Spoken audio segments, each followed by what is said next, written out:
Deborah, with her 30 years of being an entrepreneur and creating over 7 companies, knows exactly what it means to accept the mission. When you make that decision, when you accept the mission to become a solopreneur, to take yourself and your talents to market, then you embrace a life of not only unlimited possibilities, but also the unknown. It's an elixir of fear and bravery that only someone who's taken the leap really understands. On our show, Deb digs deep with her guests to highlight what you, the listener, wants to know. The stories, the whys, and the hows to navigate the journey to success. Get ready to hear from some of the most incredible mission takers from Generation Z to Boomers. So sit up, perk up, and get ready to be blown away. Now here is your host, Deborah Drummond. I am so excited. Yes, you are recognizing a different environment for the show today. Welcome, listeners and viewers, to Mission Accepted Podcast. We are actually in my beautiful downtown living room in Vancouver, Canada, with Chloé Morgan, international DJ and incredible singer. You're going to hear more from her today. But I just want to say thank you, because our show is because you guys do what you want to do and what you need to do, and that is share, follow, comment. I love the comments that come in. So thank you very much for being dedicated. You know that we talk to people that are on a mission, and predominantly I know that you're on a mission too, because you wouldn't be here just laughing at us, having a good time with our trials and tribulations of making our way, making our passion our mission. So thank you for joining, and thank you for joining the show today. Thank you for having me. Absolutely. I love it. You know what I was thinking this morning when I was getting ready, because that's what we do. I always say the best times are in front of my mirror. And I was thinking about how we met. And I was thinking, you know, there's one thing about this whole new world of collaboration. It's like, you gotta meet. I mean, even when you were here today, I'm like, oh my gosh, you gotta meet Dee, you know what I mean? Because you guys are just in the same field, and you know that you vibrate the same, that there's, you know, a shared experience to be had. And I just love this whole thing. And I really, literally was just on a friend's page. And I was like, she popped out at me. You know, you popped out at me, and I kind of clicked through, and I was like, who's this? This is a local girl that I do not know about. The power of tagging. The power of tagging. The power of tagging. But I just happened to be on someone's page. I mean, and here's the thing. I don't have a lot of time. Like, I'm not a by nature scroll person. Yeah, it was someone that had made a comment. Oh, they wanted me to check out their new book. And so I was like, okay, well, I want to go check out who they are. And, you know, into like their friends. And I was like, who's this girl, right? And then I'm so like, cool. This girl's local, and here we are. So welcome to Mission Accepted, and welcome into my life.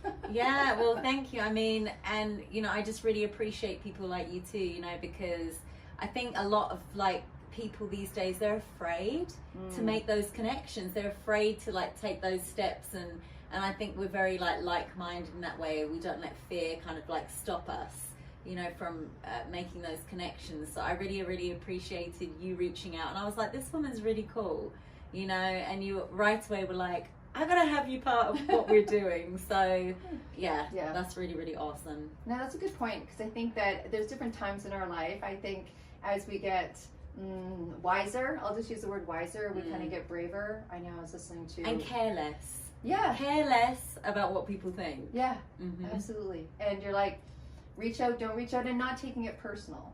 Not taking it personal, right? We've got so much going on in our lives. There's so much going on in our lives that if someone sends us something, I'm sure you and I both do our best to get back, even if it's like, hey, super busy right now, call me at the end of June when my project's over, or whatever it is. And then call back at the end of June. Like, people have things going on and just not taking it personal, right? And recognizing that humans are humans. So absolutely, yeah, I think that's probably one of the biggest lessons, is not taking things personally, because it's not about you, you know, it's always about them. It's like what they're doing, what they're struggling with. And the thing is, one thing I heard this a long time ago, or maybe a few years back, was people are literally thinking about themselves. They're worried about what they're doing, how they're coming across. Like, they're thinking, how was I in this situation? They're not thinking, and we're the ones thinking like, how was I? What are they thinking about? As soon as you get past that and you're like moving forward, like that, you can't. I think in life you can't get stuck in any type of situation. You just got to like let things kind of move, you know, and just kind of, you got to go through things and like not hold on to things. You know, we can't be in the past or too much in the future. We can have those goals, dreams and aspirations, but I think it's really something powerful about literally being present. And that is actually where the magic, the miracles, all that beautiful stuff happens, is in this very present moment. Which is really interesting because, you know, I'm a little bit of a music fan, and for me, people... Just a little bit. A little bit. And even my chapter in the book, which, of course, you are in the book, and we're so grateful for you being in the book, and you're doing so much more around the 262 project, which we'll dig into in a little bit. But, you know, on my chapter, I wrote music as my therapist. And the reason why I did that is because music does exactly that, right? It like brings me in. For some reason, music just takes everything out of my brain, and I just hear the lyrics. And I know sometimes it's interesting because my son will go, like, he hears the beat, right? He's just like, the beat, and I'm like, dude, and we've all done it. I'm like, that's not the line. He's like, really? I'm like, no, I hear the words, he hears the beat. But even this morning, right? This morning I was like getting ready, I just came through a big project, and I'm like, you know, getting excited for you to come today, and I'm like, I need to ground myself, and I stuck on Supertramp, and I'm like, and I just heard the words, and it brought me into today. I wasn't really thinking about anything else but today and what we were going to get done today. But so interesting that we talk about being in the moment, because music for me is it, and you're all about music. So let's dig into that a little bit, because when I heard your music, I was like, you absolutely need to be in the project. And the project we're talking about, as you all know, is the 262 book and the Stand Up Speak Up Summits, which is all about standing up, speaking up, and showing up. And we're so fortunate that you're going to be singing. You're going to be singing at the event. You're going to be singing at Oceans, a big public launch at the Biltmore next year, right? The weekend before Valentine's.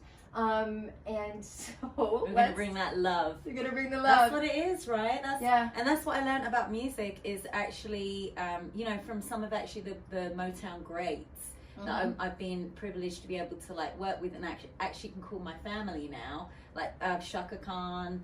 I actually just saw Shaka Khan when I was in Los Angeles a month or so ago, and that was incredible. You know, and just meeting, you know, and being able to like steward those relationships. I'm actually her sister is like my mother. She's like a second mother to me. Oh, wow. And so she's been amazing when it comes to like counsel, mentorship, you know, within the industry. But music, what I learned from Linda McCrary actually, who's sung with people, you know, lots of people in the gospel you know, community of music, like some of the greats, like she toured with Billy Graham. Anyway, she said to me, she's like, you know, music has got to be sung from the heart. Yes. You know, and that is where the greatest music really comes from. And so when we listen to music that has more of a negative sort of like, you know, vibe, and I don't want to like sort of pinpoint genres, but you know, it's not a secret that hip hop, you know, actually when hip hop was created, it came from like that loving the community, building relationships. It was like, it came actually from that love vibration. But as time has gone on, the messages change. I think we can all agree with that in hip hop music, right? Yeah. And so it's brought a lot of like negativity, where there is, that wasn't what it was about in like originally what hip hop was about. It was like, you know, bringing love to the community and helping one another and all those things. And so but that is really where music, I believe, really needs to come back to, and I think artists really need to tap in to that place of, you know, love within themselves, because it really starts from, the journey starts from within. You can't find it externally. It's like no man or person or baby, no one is going to bring that love to you, you know, that only you can really find deep within. And I think that's such a journey. Like what you just talked about is such a journey, but also the love within is such a journey. And I think by nature, we do get external, like we do feel loved here or pulled in a certain direction, and it helps build on that. But I think as you have a few days back to back on this gorgeous planet of ours, that you start to realize that there's times where you need to dig deep and you need to pull it from yourself. Like you need to love yourself, because look at no one, no matter how much money, how much success, how much experience, how much this, how much that, no one gets to sidestep the journey of self-love. Yes. No one also gets to sidestep the journey of things that happen. They're out of control. The inner work. Like the out of control things that happen. Like we get our hearts broken, no matter how good we are in our craft or what it is that we do, no matter how great projects that we do. Like we have these experiences where our heart gets dinged, our heart gets broken. we go to work one day in a job that we absolutely love and the company's closing. Like, we all have those dings, right?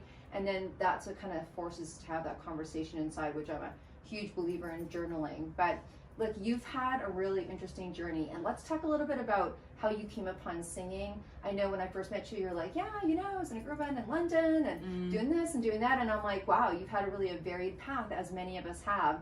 And the endurance. I mean, our show, we talk a lot about the mission. It's not, I don't think it's so much about, I need to do this, I'm so excited. It's about saying that 5 years later. It's about the mission and the journey that it takes you on. So maybe share with us, because I mean, I did share with you obviously that I was in a girl band. We were signed to Warner Brothers, but it actually, my journey started a long time before that. Right. I would say I've been on the stage since I was about 4. I started doing, with dancing, like ballet and tap, and then I was playing a violin from I think probably 5 or 6, something like that. But singing as long as I can remember, right? And I always knew, I was like, this is what I'm gonna do. Like, I always have known that. It's never been a point in my journey that I've been like, what am I here to do? I've never been that person. I've always known exactly what I was here to do. And I think obviously, like, as time goes on, it does shape a little bit different. And I think what I've learned throughout the journey is it's not really about me. It's really about other people. It's about how we can help this planet and how we can, just steward better relationships, and how is our gift serving somebody else. And I think that's where the shift has been, from like self to selfless. And that's, I think, as the journey goes on, it should really become more and more selfless. Right. Because I listened to something the other day, and this guy was saying, when you become selfless, you're not thinking about yourself anymore. You're not. So therefore, fear is non-existent, because you're not worried. Right. You're not worried about like, when's my next job, and like how am I going to pay for this, and like you're not thinking about all those things, because you're thinking about other people. Right. You're thinking about serving. Yes. So you kind of come out of that space of fear and into selflessness. So but the journey started from when I was 4, and I've been on, like I said, been on stage from a very, very young age, and I got scholarships I was doing all of this all throughout school. Like, when school was done, I was then going and doing more classes, like after school, singing classes, dance classes, acting class, all of it. And so I was kind of definitely like groomed, I suppose, from like a young age. And then I ended up getting a scholarship into like one of the top stage schools in London. And I trained there for 2 years, and then my mum was like, there's this audition that's coming up, you should go for it. And I was like, Mum, it's for a girl group. I don't want to be in a group. I don't want this. I'm a solo artist. Like, that's not what I want to do. But anyway, she convinced me to go. I was in a very low point actually at that time, because he was like a father to me. My uncle passed away. I'd seen him literally every single day of my life from the day I was born. He invested in me, my career. He would take me to all my singing classes and dance classes. Like, we would walk together, and like, I was always with him.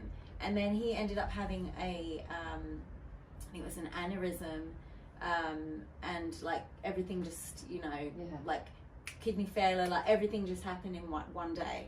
And it was like my whole world just like blacked out. Right. And I went into like some serious depression. I started developing it was before that I started developing an eating disorder, because my mum was already gone through at this point like 2 divorces. Right. And I was sexually abused as a child, and like things, that added to the place of me wanting to control something, right? And when my uncle passed away, it was like the thing I just held on to. I was like, well, this thing,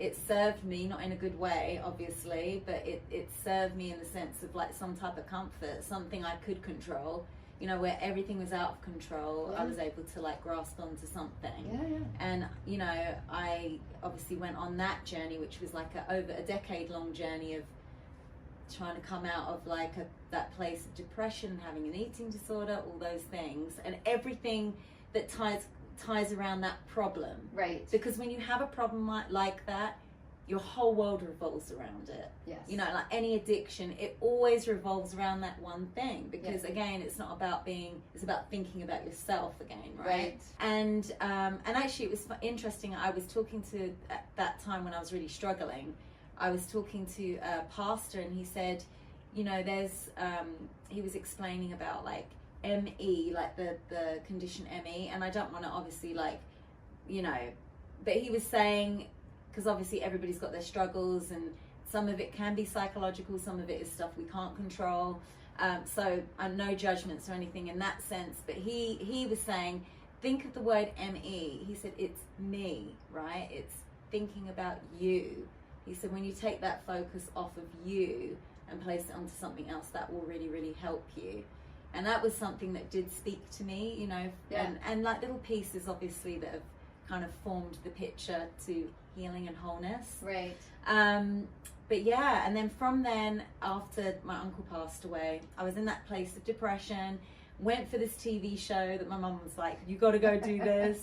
I was like, and I ended up getting through, and I ended up keep getting through each stage, and I'm like, okay, this is getting serious, you know. And then I ended up making it to the live shows, and making it to the finals, and I was like a couple of girls out of getting into the actual band, and then we ended up getting signed. The girls that didn't get into the group, we got signed. Oh, okay. And then from there, you know, that was like a year and a half, I think I was with the band.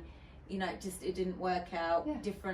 I think it's really difficult putting a group of girls together, you know, because you have different ideas and visions, and I think honestly, like really successful bands, you have to know your role. Right. When people don't know their role, all kinds of problems can stem from that. In any business, I think in any collaborative, you're doing a project, if people don't know where they start and where they stop, absolutely, because then it's like, but everyone's treading on everyone's toes. And then everyone's like trying to fight for their autonomy, right? So I think any scenario, but absolutely, particularly I think when you're in a media form, you know, like it's a media form and everyone has trained for that spot. So even, I don't know the other girls, but if you are mostly solo artists coming together who are used to having presence, right? Then knowing that line, that would be, that definitely would be a challenge. Well, we know some bands make it and some bands don't for all sorts of reasons, right? Yeah, and I think, so after I left that experience, then I took like 10 years of still, you know, trying to do what I was doing, but not being like, I wasn't a full-time artist. I was like, you know, having to work all these go back to a normal job. I was like, I gotta leave the country, because I'm like, everybody knows me, because I've been on this big TV show. I couldn't get a normal job. Like, I'd go out, people were like, you hear that girl from the girl? And I was like, I'm working in a restaurant right now. Like, this is not working. And thankfully, like at the time, we filmed a video in Vancouver. That's what brought me here originally. And I met somebody on set.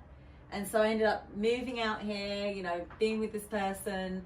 It didn't work out, but it was kind of like, I would say when I came out here, it was like, I took that time to like heal, you know, just really heal and kind of grow a bit as an artist too.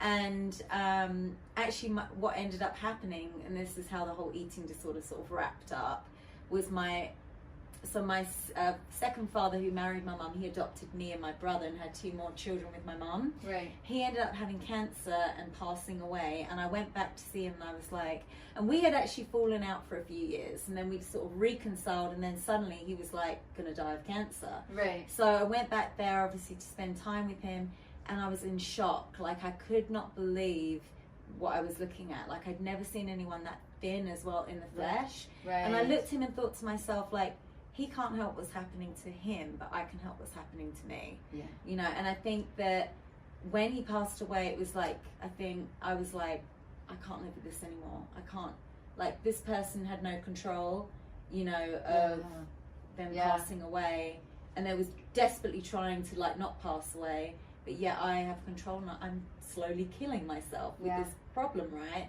And so that was it for me. It was like, I actually ended up going up for prayer, because I was always losing my voice.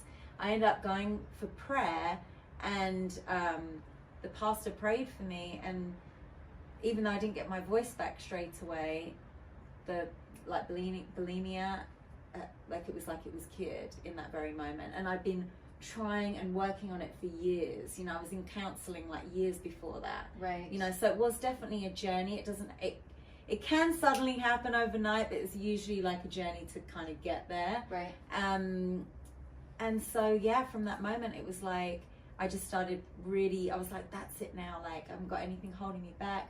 I'm going to go to Los Angeles. I'm going to, you know, and then I was like, because I wasn't really dealing with my inner trauma. Right. So instead I was like picking up marijuana and other drugs and like trying to fill that gap now that the eating disorder wasn't filling. Right. And then eventually, like, it just came to a head, right? It was like, I finally hit my like biggest rock bottom, you know, in 2014.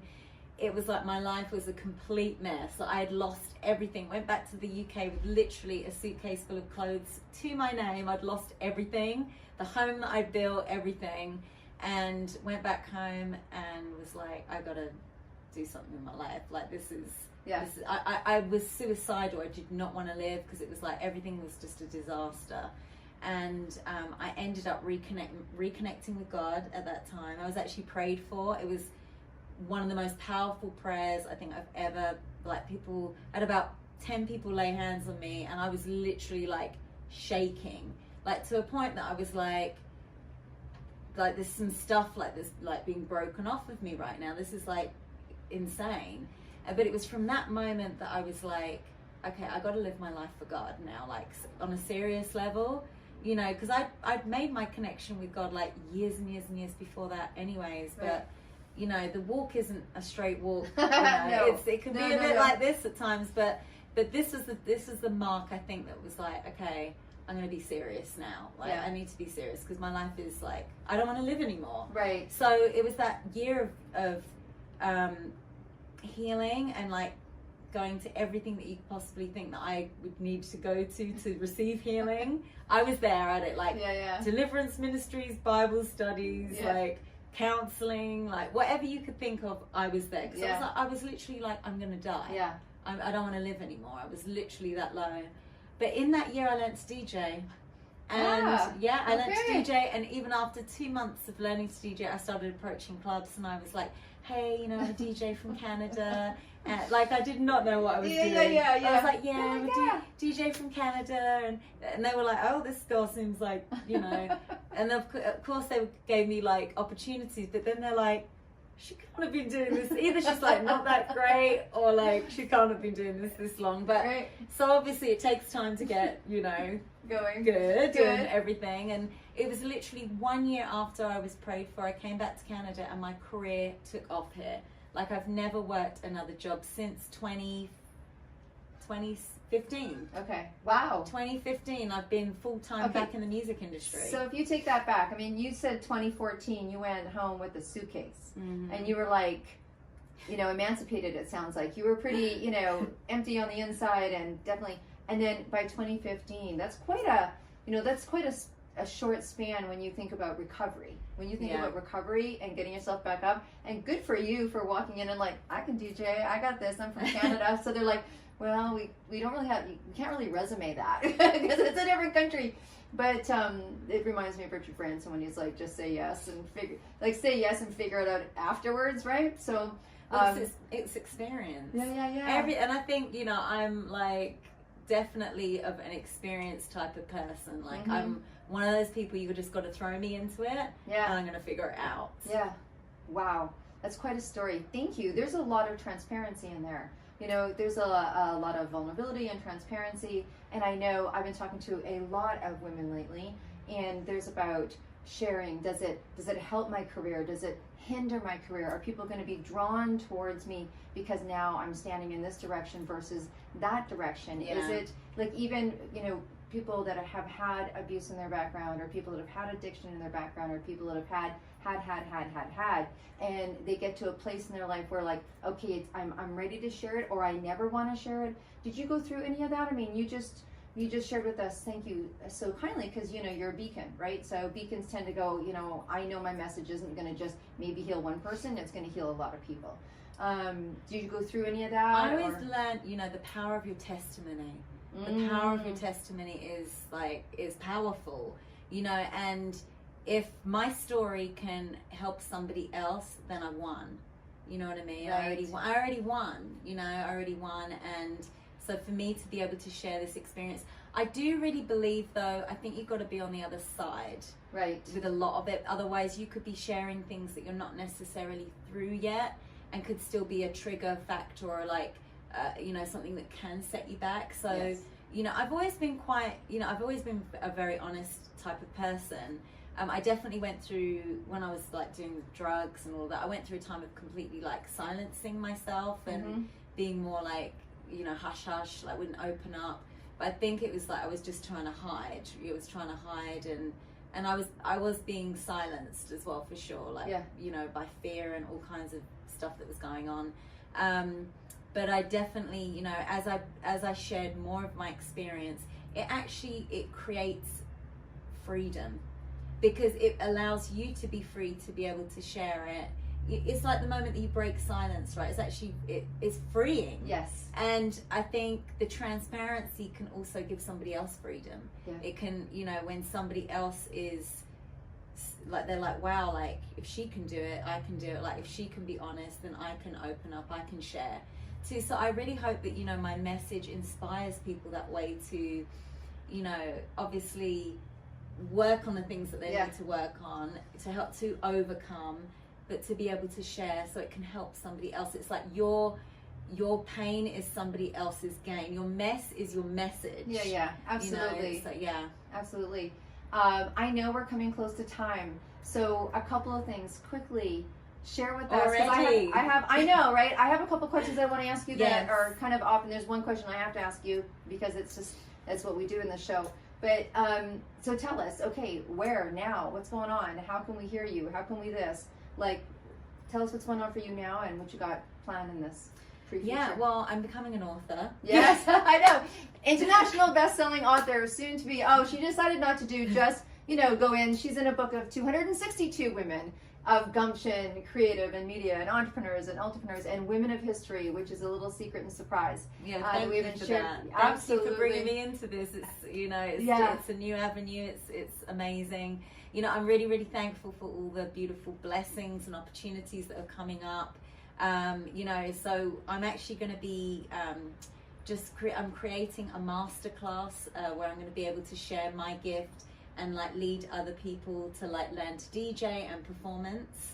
So that's one of my projects that I've got coming up. She's a lot better at DJing now, just FYI. Oh yeah. Just threw that in there. Yeah. I mean, it's definitely from the beginning to there's been a huge, and I did get some proper training. I did train myself, I trained myself, but then I was I need to level up here, and I'm always about leveling up. So I'm going to be releasing a lot of music this year. I already started releasing music last year and the year before actually, but there's going to be a lot of music coming out this year. So I'm working with a team in Houston. I'm actually managed by my producer / manager in Houston. Amazing. They work with so many incredible mainstream artists. And they took me on, and it's been amazing them developing me and what I'm doing and my music, and it's beautiful because my music now that I'm writing with them tells a bit more of my story. It's a bit more in detail of even my relationship with my uncle. I've got a song about him that's called My Own, and what makes it so universal is it brings the audience into the song. It's super cool. It's one that you would definitely hear at a festival. You can actually, we created it so even at the end of the song it sounds like a crowd is singing. It's so cool. That is very cool. Lots of new music is coming out this year. My masterclass, I'm really excited about that. I'm actually going to be starting a clothing line too. Very cool. I'm working with another brand, and we're doing a pop-up line, so we've got things happening for that, events this year. We're going to be releasing that this year. I'm also going to be starting a makeup line. I'm like giving you all. Yeah, you're giving it all. You're giving it all. Yeah. But mainly, it's all going to be around my music. So even like with my clothing, like it's all going to be music related. Yeah. Going to be bringing in like lyrical content and just uplifting, inspiring messages. You know, because I was saying to you, I think that I'm here to be. I think my message is I'm an overcomer. Yeah. You know, like that's been the story, that's been the threat. Like anything that you throw at me, I'm going to overcome that situation. Yeah. You know, I've gone through so much, but that has been like the kind of the theme and the thread. The thread that has kind of tied the whole thing is that I've been able to really overcome every situation, and that has definitely got to come through in the music as well. So yeah, it's going to be. I'm just trying to think of anything else. I mean, there's a lot like events. Lots of events coming up. Well, we've got. I want to make sure that everyone knows. Yeah, June 6th in Vancouver at Bimini's. Yes. You're going to be spinning and singing. Built More for Us on the 8th of February as well, and we're going to be giving everyone in the show. 2025. That's 2025. Yeah, so we get our 2024 and 2025. Yeah. So and who knows what else during the year? Oh yeah, absolutely. A lot of great things, and I know that we've got everything in the show notes of where to find you.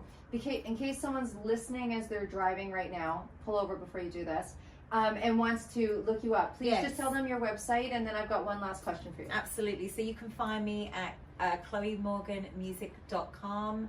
And all of my social handles are on there. Mainly my music platforms is Chloé Morgan Live, one word. And Instagram, because everybody's on Instagram, is Chloé Morgan Official. Absolutely. Yeah. Okay, look, so let's shift gears a little bit. Yes. 2 completely different questions. And one, you're going to go, that's not completely different, but it is. I'm going to take you out of your world of music and put you into the world of music. Okay. But one is, business aside, something we don't know about you, or something on your bucket list, like just a bucket list. Like we're big believers in what you say about comes about. And here's the interesting thing, right? You want something, you're looking for something. Like right now I have Tracy Chapman on my screensaver because I want her to come participate in this party that we're doing. All these hundreds, what do we got? Like 4,000 women that have come to the summits and 33 million. And so I got Tracy Chapman's on my phone. So my big ask of the world right now is get that girl on my phone. Okay, so a bucket list, something that you want right now. Let's throw it out there because you never know. Like you never know. Oh, could it be something in the career or something just... Yeah, I mean, a bucket list. Like if you look at your treasure maps or your journals or a long term, it could be something 15 years from now. It could be personal. It could be anything. Just something on your bucket list. Well, I would say instantly like a tour. Like I want to tour the world for sure. That's definitely, I think probably a goal. But I think on bucket list, bucket list, I want to do an autobiography. Of my life. Nice. Yeah. Nice. Okay. Well, I kind of know this person in books that could probably help you with that. Yes. I don't know, but it's that kind of thing, right? I just threw it out. Yeah, I just threw it out there, right? So, and that's amazing. That it's like it plants seeds, and I believe in that. And so, this is a question that we ask everyone, even if you're in the field. And sometimes it gets a little tougher, or sometimes you know right away. So, look, the last question we ask on our show is, if you are on your way to a desert island, you got this nice suitcase, one suitcase, and you could slide an album in there other than yours. And where you're going, there's a record player. Obviously, it's a desert island. Every desert island has a record player, and you could only take one album with you. What could you not imagine not ever listening to for the rest of your days? I know. I mean, and it can't be a soundtrack, and it can't be like your playlist. Like, I mean, I would naturally say,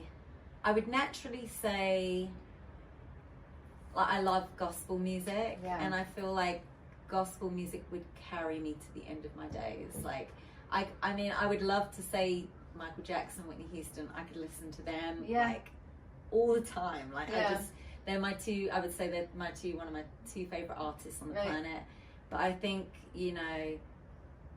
for me to know that I'm going to be okay, I would have to listen to a gospel album. I don't know necessarily. Yeah, that's it. It would just be gospel. I probably have to create the album myself. All my favorite. All your favorite. Music. Okay, you're allowed to have the playlist gospel. Yeah. Oh my gosh. Like, there's so much more. Even though we shared so much today, there's so much more that we're going to dig into. And I know this will not be the last time that we're sitting across in a show, a TV show, a podcast show, a radio show, whatever it is that we're going to be doing. Yeah. Thank you so much for coming today. Thank you so much for sharing the way that you did. So glad that we met, and that's what happens. And you know what? I think it's a really prime example of what happens when you stay on the mission. Like, I always say to people, there's a great Scottish proverb, and I don't know why I'm pulling it up today, but it's like, until you say yes, all unforeseen does not come into play.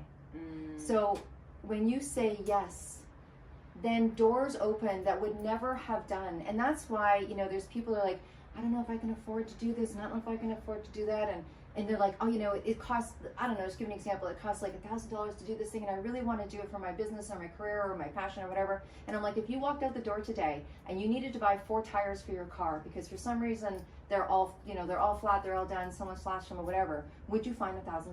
They're like, yeah. And I'm like, you can. We can. So I think until you say yes and push yourself through what's going on over here, then the unforeseen happens, and I meet you, and you meet me, and you want to publish a book, and I get you in a book, and who knew? Like, who knew? I'm sure you wanted an autobiography before you met me, right? You know? And I think just to add to that too, just to jump on the bandwagon of that, is also being open. Not necessarily that it has to be exactly how you think it should be. Right. You know, just being open to it possibly being a different way, because sometimes it's like we want to get to a goal, right? Yeah. But sometimes it's not the way that we think we're going to get to that goal. You know, sometimes God acts in mysterious ways, right? And I think from what I've learned is just like be open to, you know, the possibility of getting there a different way, because God knows all the shortcuts. Yes. You know, I mean, I will say a lot of it is doing the work. Like, definitely, like, there's something to be said about, you know, I think my generation, your generation, we came from work. Yes. Like, actually work ethic. Yeah. I don't mean to laugh at it, you know what I'm talking about. Yeah. And I think that we, you know, I enjoy the work. I enjoy it because that is gaining the experience. Yeah. Is by doing it, you know, and just being open. And I think, for me, I think that's where things have really shifted and more has opened up in my world, is like, it doesn't have to be exactly how I think it should be. Yeah. Like, I'm going to open myself up, and like, and just an example of that, you know, my manager and producer, he's like, okay, we're going to do this. And at first I kind of like struggled with a few ideas that he had. And then I was like, I just said to myself one day, I was like, let it go. Like, you've got this far, but this is as far as you've got yourself. Like, let the professional maybe tell you what you think, you know, like, because you can't just depend on what you think. Like, we need like lots of other ideas and things coming in. And the thing is, if it doesn't work, it doesn't work. Try again. Yeah. There's always tomorrow. I mean, it's not guaranteed, but it's like there is always usually another try. Another try. Another way. All right. Well, we are going to wrap up today. Thank you so much. Thank you so much for being the great listeners and viewers. And I know you're going to share and you're going to comment. And you're going to do everything you need to do. And if you want to be sitting where Chloé is sitting and you want to have a conversation, come on over to my living room. No, you know what to do. It's deb@debdarwin.com. We appreciate you. We appreciate you. Thank you very much. And people, always be well and stay groovy.